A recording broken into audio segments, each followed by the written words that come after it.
Olá, venha participar comigo nesses vídeos sobre fé, sobre os diversos passos, elementos, movimentos da fé dentro da alma, sobre saber aquilo que é verdadeiro, aquilo que não é verdadeiro, coisas que a gente acredita, que a gente acha que é verdadeiro e não é. Eu quero ouvir a sua própria experiência, saber o que você entende com fé.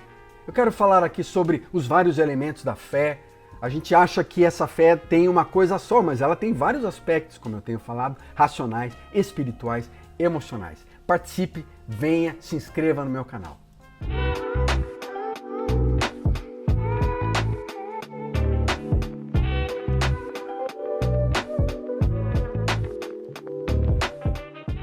A fé tem várias dimensões, elementos e aspectos e movimentos dentro da nossa alma. Mas agora a gente vive num mundo que fala que fé não se discute. Crença não é questão de conhecimento público, é algo pessoal, privado. Pelo menos isso estava na cultura, na história brasileira que eu cresci. Mas todo mundo conversa sobre fé. E hoje muita gente está tentando convencer os outros que a sua fé é melhor do que a dela, que a sua fé é melhor do que o dele. Fé tem muito a ver com questões não apenas de conhecimento, mas de sensações, de emoções, de experiências, né? Saber é uma coisa na escola. Você aprende que Pedro Álvares Cabral descobriu o Brasil, etc. Agora, saber que nós todos precisamos entregar a nossa vida para Deus, crer em algo espiritual é diferente. Mas são baseados também em fatos que pessoas nos dizem que são reais. Você acha que Pedro Álvares Cabral descobriu o Brasil por quê? Porque algumas pessoas escreveram os livros da história. Mas você também acredita no Evangelho. Por quê? Há milhares de fragmentos, eu já falei sobre isso, há milhares de manuscritos que revelam enormes quantidades dos textos dos evangelhos, das cartas de Paulo, esparramadas por inúmeras regiões, e eles são fiéis. E por séculos e séculos estão dizendo absolutamente as mesmas coisas, com pequenas alterações, mas nada que mude os textos originais. Tudo cópia de cópia de cópia de cópia. Fé, então, tem uma dimensão pessoal, interior de cada indivíduo. E tem aspectos externos também de conhecimento, que a gente chama conhecimento factual, né?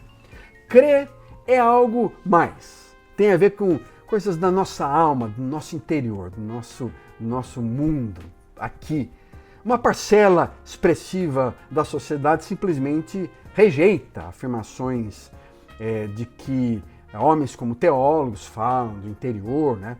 E a gente está aceitando cada vez mais coisas que os psicólogos falam sobre o mundo interior inconsciente que a gente não vê também, da mesma forma que valores espirituais, mas é algo que ele é aceito. Na terapia a gente aprende, é verdade, eu acho que eu tenho um mundo interior, um mundo inconsciente, ele fala comigo, às vezes ele vem para a consciência, não tem muita clareza do que ele é, do que ele sente, ele vem por sonhos, por símbolos, mas ele está aqui dentro de mim, eu não estou vendo esse mundo invisível. E da mesma forma a gente começa a olhar para a teologia, percebe que a psicologia já está conseguindo comprovar muito mais esse mundo interior do que a teologia às vezes tenta comprovar o mundo de Deus, o transcendente, do invisível, do místico.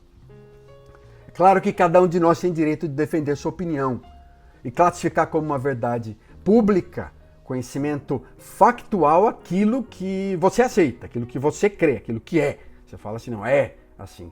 Agora, desde a Idade Média, a fé se encontraram em diálogo, mas eles começaram a se tornar uma coisa distintas, né? Nos últimos séculos. Tomás de Aquino, eu já citei o Tomás de Aquino, muito interessante, os conceitos dele sobre fé como sendo um ato de crer ou pensar com assentimento. Como fazer uma tradução alternativa de Hebreus capítulo 11? Fé é a garantia de coisas esperadas, prova de coisas que se não veem. Você percebe dois mundos em tensão. Garantia. Você tem garantia, mas você está esperando algo. Como é que você tem garantia, você não sabe. Então tem um nível aí de... Você não tem provas, talvez. Mas aí também fé é prova de coisas que se não vê. Como é que você prova essas coisas interiores da alma, do nosso interior, né? Mas desde a Idade Média, ciência e fé se encontram em classes distintas, né? A gente vai separando. Tomás de Aquino, eu já citei Tomás de Aquino, ele define fé como sendo o ato de crer, ou pensar com assentimento. Então é uma coisa bem na mente, intelectual até mesmo, eu diria teórica, né? Quando ele fala, por exemplo, da tradução de Hebreus 11, ele faz até uma tradução alternativa. Fé é a garantia de coisas esperadas, prova do que você não vê. Mas como é que você tem garantia de 100% de coisas que você espera? Que que o seu vendedor te fala. Como é a garantia de que você vai comprar aquela casa, aquele carro? Como é que é isso? Até simplesmente você conseguir mesmo pagar esse carro, ter o licenciamento com você no bolso e estar dirigindo na rua, né? Como é que chega daquele sonho até o carro na rua? Então a prova de coisas que se não veem. O que é essa prova de coisas que você não está vendo? Você está vendo Deus? Você vê Deus? Você pode ter visto um anjo, talvez.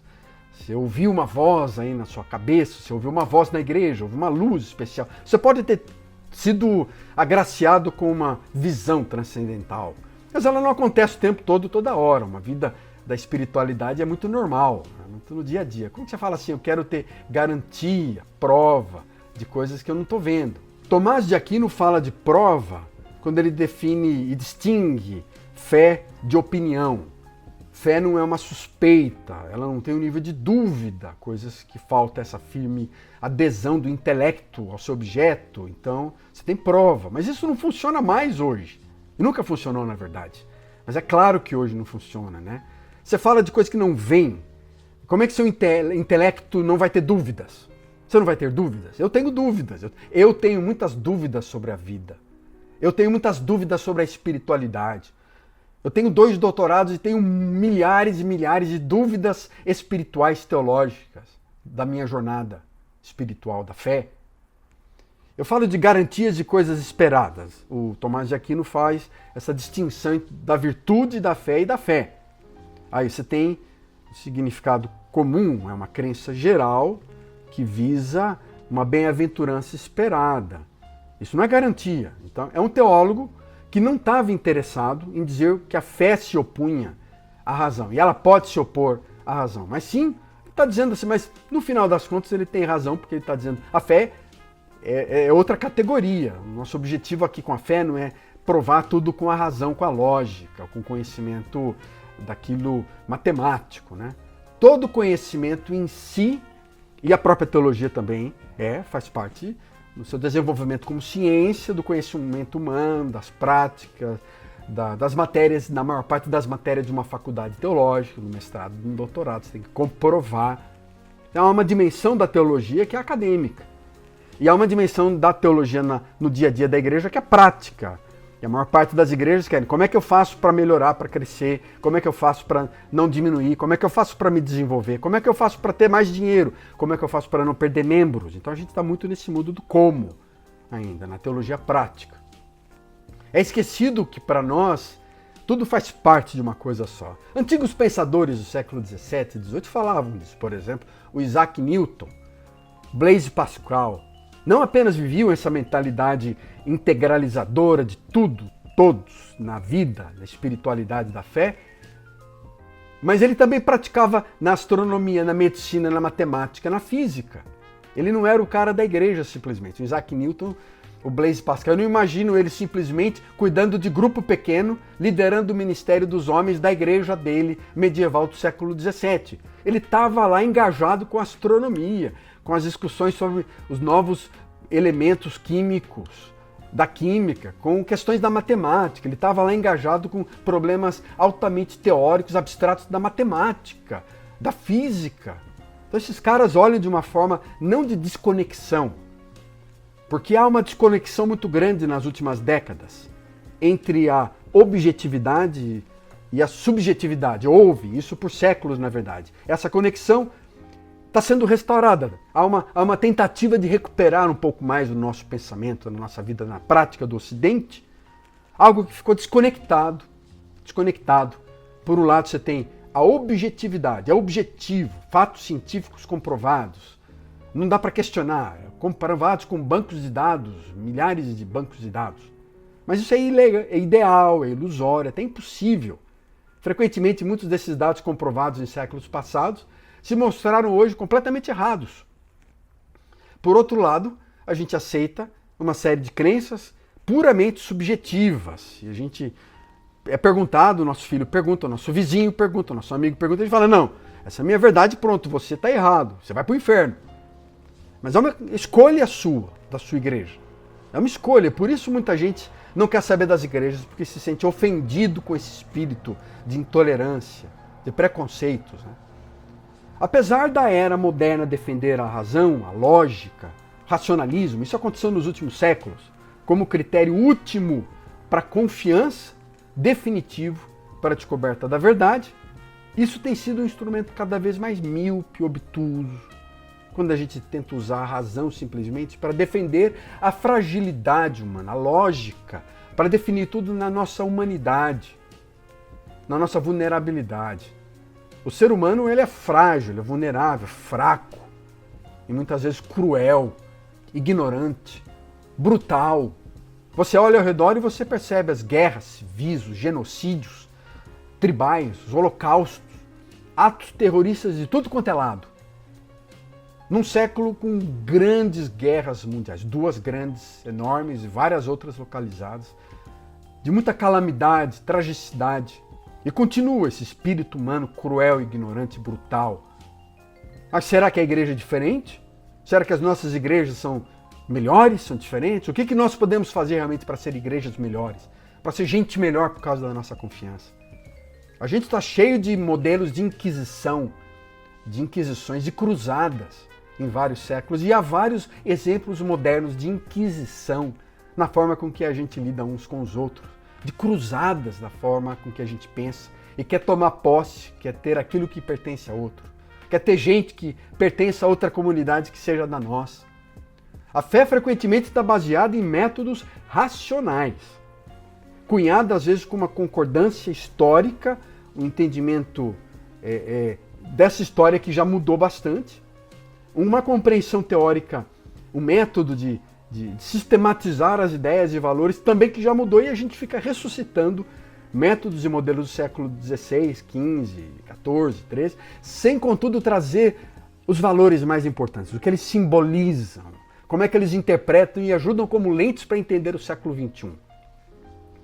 Ou o nosso conhecimento de Deus é tão abstrato, distante, especulativo, que a gente não precisa dele. A gente fala, eu não quero Deus, eu não preciso dele. Isso aconteceu já há séculos.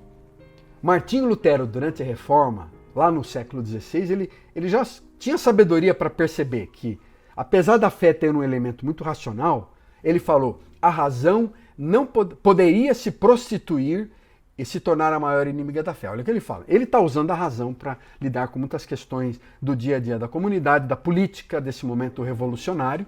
Mas ele fala, a razão poderia se prostituir e se tornar o maior inimigo da nossa fé, da nossa espiritualidade. E é verdade. A razão, a lógica, os argumentos que nós temos, a nossa metodologia científica, ela pode se prostituir e se tornar um inimigo dessa fé interior, dessa alma que precisa crescer, dessa experiência da fé da espiritualidade cristã, que não é baseada meramente em razão e lógica, pensamentos racionais. Nós temos crenças, sim, mas elas produzem efeitos dentro de nós, alguns positivos e outros negativos. A lógica te ajuda a você olhar para a sua mente, a sua angústia, a dor da alma te ajuda a elaborar melhor nas emoções, no seu interior, no seu inconsciente, a você compreender melhor as ações das pessoas com sabedoria e discernimento. Então a crença precisa te produzir efeitos positivos e não ser um obstáculo, para a sua compreensão espiritual. Porque um dos maiores obstáculos para bilhões de pessoas no mundo de hoje, pessoas contemporâneas, é essa aceitação do invisível, ou enxergar algo que nós dizemos que é sobrenatural. Eles podem aceitar que existe um multiverso pelo professor de MIT, o Tegmark, mas eles talvez não vejam uma experiência prática desse Deus, não sintam o cheiro, a cara desse Deus quando eles conversam com os seus amigos cristãos ou crentes de alguma igreja, seja qual for essa igreja. Então as pessoas alegam a falta de evidências, a ausência dessas evidências racionais, conclusivas, que trazem porventura a existência de Deus, não tem como comprovar como as evidências racionais conclusivas desse universo material palpável que eu vejo. Infelizmente, muitas das tentativas, explicações por parte dos cristãos não esclarecem a questão. Então aquele descrente, a gente chama ele de descrente, mas frequentemente ele é um crente que está com ideias renovadas, ele é um inovador, está buscando mudança, mas ele é visto como descrente, porque ele observa aquela crença religiosa, talvez, aquela crença um tanto que medieval, vista dos seus pais, ele tem uma certa abertura, com todo o respeito que ele tem, com todo o respeito que ele tem e amor pelos pais, mas ele olha, com todo o respeito e amor que ele tem pelos amigos, ele olha para aquela igreja e fala, essa igreja é muito arbitrária, é preconceituosa, ela é irracional com questões da vida, e isso é verdade. Por que você não pode ter uma fé cristã que seja clara, que traga luz, e não seja estúpida, não seja louca com as suas afirmações feitas durante as eleições de 2024? Tem gente que olha para as afirmações feitas por determinados líderes religiosos e fala, esse cara é louco, esse cara é insensato, não faz sentido. Não faz sentido.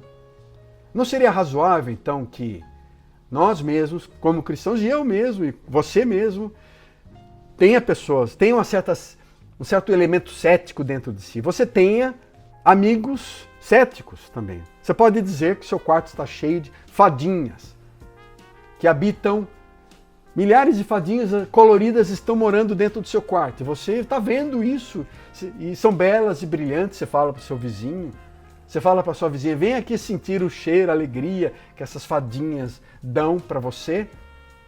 A pessoa vem, seu vizinho vê, não enxerga as fadinhas. Aí ele fica cético, fala assim, esse cara tá meio maluco, tá batendo bem da cabeça.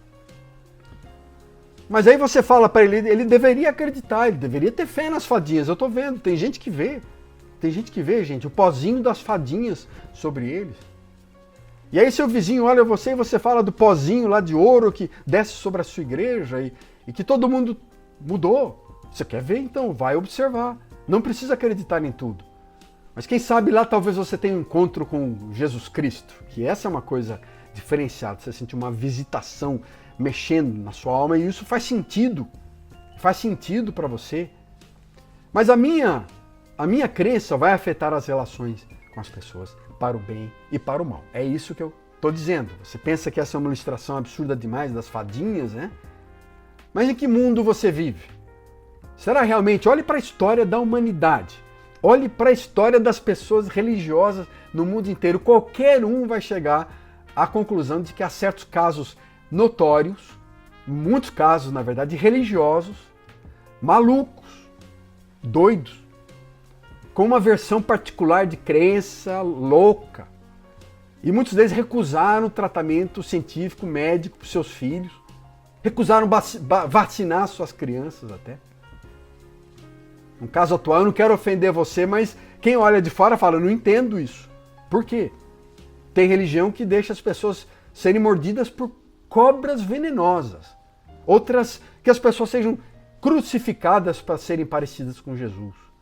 Outras pessoas se explodem na praça pública e há várias pessoas querendo hoje se explodir em vários lugares do mundo inteiro. E praticam todo tipo de autoflagelação pessoal, familiar, como marido, como esposa, como pai, se autoflagela na vida, a fim de o quê? De provar que é religioso, que é melhor, que é fiel ao seu Deus. Esses são apenas alguns exemplos, dentre muitos. A ironia, o Alistair McGrath, que é um teólogo inglês muito interessante, vale a pena você ler, tem algumas coisas muito interessantes em Alistair McGrath, que o século XX gerou um dos maiores e terríveis paradoxos da história humana. Presta atenção. O maior paradoxo é a maior intolerância e violência desse século foi praticada por aqueles que creram que religião causa intolerância e violência. Você observa? Esse é o grande paradoxo.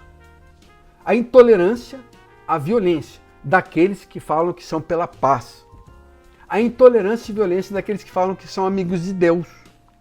A intolerância e violência daqueles que falam que a igreja deles é melhor. A intolerância e violência. É escandaloso o número de intolerantes religiosos, anti-intelectuais, com um obscurantismo cultural enorme. Então você pode criticar as fadinhas, os múltiplos universos aí do professor de MIT, mas há várias teorias que talvez dentro da sua cabeça, da sua mente, não são razoáveis. E não seria razoável, então, você olhar para a vida, especialmente nesses últimos anos, pós-pandemia, tempo novo, mundo pós-moderno, vários desafios contemporâneos, você olhar com atenção questões fundamentais? Eu vou falar com vocês nos próximos vídeos sobre isso. Existe Deus? A vida tem um rumo? Ela faz sentido? Será que o universo é um lugar realmente logicamente planejado e organizado ou não? Basicamente é caótico. Haverá um The End para essa história? E se haverá um The End com alguém por trás disso, há uma prestação de contas com relação à justiça, bom, mal, certo, errado, para que os balancetes então fechem? Porque nesse mundo os balancetes não fecham.